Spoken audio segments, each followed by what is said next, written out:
আচ্ছা বল্টু, বলো তো সাদা মুরগি ও কালা মুরগির মধ্যে পার্থক্য কি?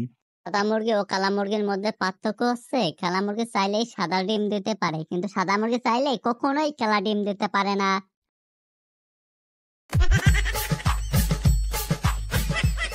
আচ্ছা কারো বিজ্ঞান পালন বলো তো। স্যার, সব সহজ প্রশ্ন কি আমাকেই ধরেন? আচ্ছা বল তাহলে। বে হেজে বেজি ন। এটা কি কোনো বিজ্ঞান বানান হলো?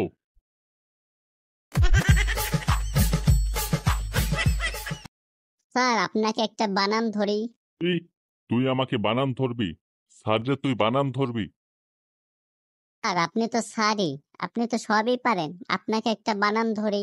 আচ্ছা ঠিক আছে বল। স্যার, পারবেন তো?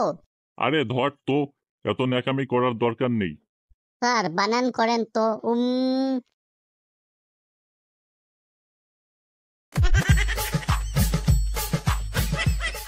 বল্টু একটা ট্রান্সলেশন করতো। ডাক্তার আসিবার আগে রুগীটা মারা গেল, এটা ইংরেজিতে বলতো। স্যার, ইংরেজি পারি না, আরবিতে পারি, বলবো? আচ্ছা এটা তো খুবই ভালো, তুই দেখি আরবিও পারিস। এটা তো খুবই ভালো, তুই বল তাহলে। ইন্না লিল্লাহি ওয়া ইন্না ইলাইহি রাজিউন।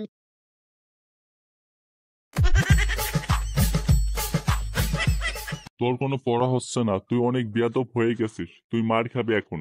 স্যার, একটু ওয়াশরুমে যাই। ওয়াশরুমে কেন? মা বলেছে কিছু খাওয়ার আগে ভালো করে হাত ধুয়ে নিতে, যেহেতু মায়েরই খাবো তাই হাতটা ধুয়ে নেই।